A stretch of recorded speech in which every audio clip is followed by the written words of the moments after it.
Science and technology play a vital role in our society.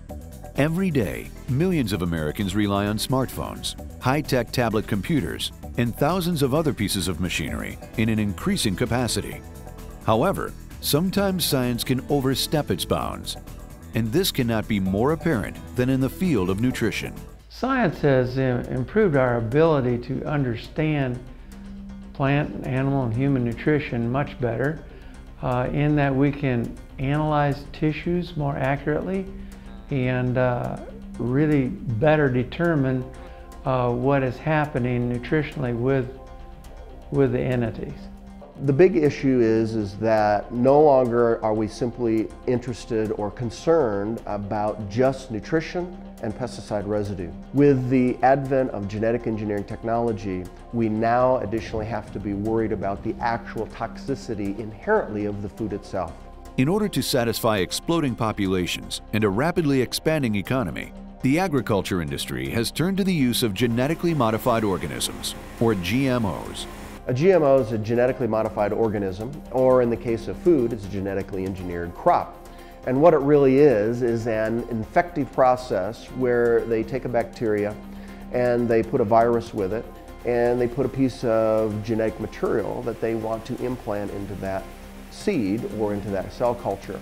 They then infect the seed culture via agrobacterium, is the most common bacteria today, and then they have to put an activator virus on that. What we end up with then is something, again, that our immune system has never seen before.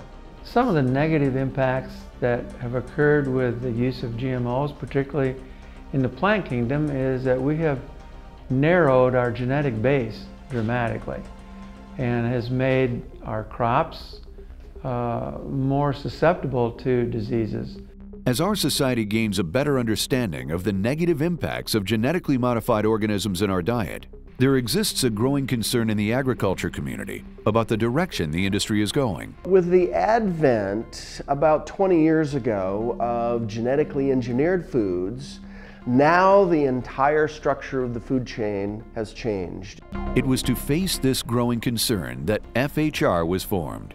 It was brought about well over 30 years ago on the family farm I grew up on in central Minnesota, using a different approach of fertilizers, paying attention to the soil, understanding why the soil does what it does and how we correct these things after years of abuse and through the changes in modern agriculture. So we spend a lot of time educating people.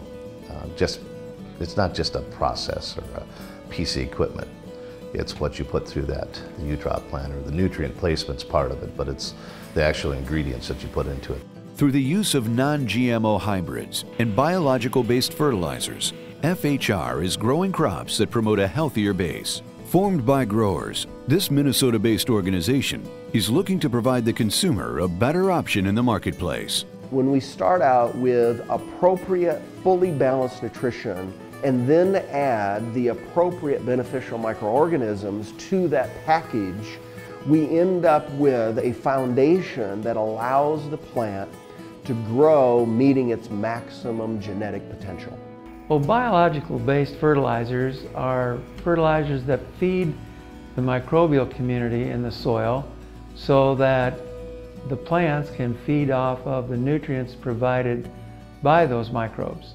They're superior in that they're generally lower salt content, and they allow the nutrients to stay in the soil where we want them, as opposed to leaching out and getting into our streams and rivers and lakes.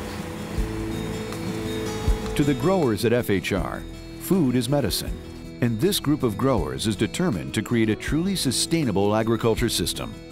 U-Trough is the first step in building a sustainable planting system.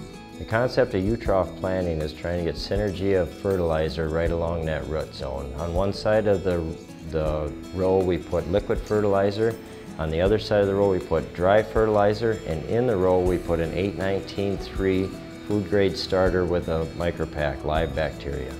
You're putting nutrients at the root level and placing them instead of broadcasting it, giving optimum potential for optimum growth. Most other systems broadcast fertilizers and what have you where we're placing it so you can actually use less fertilizer and get better utilization out of them and put them right in the root zone where the plants can take them up easier and more effective throughout the year. UTROF creates a sustainable planting system by the use of fertilizer right around that root zone, increasing the biology activity in the soil, which helps hold the nutrients in suspension around that root zone. The UTROF has benefited me by learning where to place the fertilizer at planting time or at strip till to get the most benefit from putting on as little as possible. We should be concerned where agriculture is going because in the past too many have relied on the easy way to do it, embracing the technology where management is not needed as much with the herbicides. We need to do a better job reducing food. There's more to learn and we can't think that we know it all already.